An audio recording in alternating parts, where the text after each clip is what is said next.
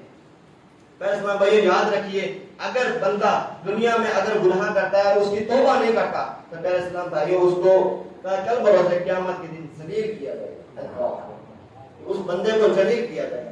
بندہ توبہ کا دروازہ آخری سانس تک کھلا رہتا ہے کہ جائے جب چاہے بندہ آ کر توبہ اللہ کی بارگاہ میں، ایک اسلام بھائی ایک بار اس کی بارگاہ میں ہاتھ اٹھا کر دیکھو، وہ تمہارے دلوں کو روشن کر دے گا۔ آج ہمارے دل ایسے کالے ہو چکے ہیں، ہمارے دل گناہوں سے ایسے کالے ہو چکے کہ ہمیں کوئی اگر نیک بات اگر کوئی ایسی چیز بتائی جائے ہمیں اس پر عمل نہیں کرتے۔ کیوں نہیں کرتے؟ کیونکہ ہمارے دل کالے ہو چکے ہیں۔ قرآن مجید کے پارہ 30 میں ارشاد فرمایا کلا بل ران علی قلوبہم ما کانوا یکسبون، یعنی خود اپنی کمیوں کی وجہ سے مسلمان اپنے دلوں پر دل چڑھا رہے ہیں۔ اللہ کہ ہم اپنی خود کمی ہوتی ہے، خود اپنی کمیوں کی وجہ سے اپنے دلوں کو کالا کر بیٹھتے ہیں، جس کی وجہ سے ہمیں نہ تو ہمارا عبادتوں میں من لگتا ہے، نہ ہمارا نماز میں من لگتا ہے، نہ کوئی اچھی بات بتائی یا کوئی ایسی دین کی بات بتائی اس میں من لگتا ہے، نہیں لگتا ہے۔ اس کا ریزن کیا ہے؟ ہمارے دل کالے ہو چکے ہیں۔ اور حدیث پاک میں بتایا گیا کہ اگر دل کو نرم کرنا ہے تو اس کے لیے قرآن پاک میں 30 پارے میں ہے او اطعام فی یوم ذی مسغبہ یتیم و ذا مقربہ او مسکین و ذا متربہ، یعنی یتیموں کے سر پر ہاتھ رکھو، یعنی یتیموں کو اپنے جو یتیم رشتہ دار ہیں ان کو کھانا کھلاؤ، یتیموں کو کھانا کھلاؤ، جن سے ہمارا دل نرم ہو جائے گا۔ اور باقی ہم گناہ کرتے ہیں تو ہمیں یہ اس سے دل ہمارے گناہ کرتے ہیں تو ہمارے قلب یعنی دل پر ایک کالا داغ لگا دیا جاتا ہے، دوسرا گناہ کرتے ہیں پھر کالا داغ لگا دیا جاتا ہے، جس کی وجہ سے ہم ہمارا مسجدوں میں نمازوں میں عبادت کی جگہوں پہ من نہیں لگتا۔ اس سے یہی ثابت ہوتا ہے اگر بندہ اگر مسکینوں یا غریبوں کو کھانا کھلائے یا ان کو ان کی حفاظت کرے یا ان کی خیر خواہی کرے تو ان کا دل نرم ہونے کا انشاءاللہ ہو جائے گا۔ اور اگر حدیث پاک میں ہے کہ جس بندے نے کسی یتیم کے سر پر ہاتھ رکھا اس کے جتنے بالوں کے اوپر سے اس کا ہاتھ گزرا اللہ تعالیٰ اس کے نامہ اعمال کو نہیں لے کے لاتے۔ وقت کی قلت ہے اس لیے میں اپنی گفتگو نہیں کرتا۔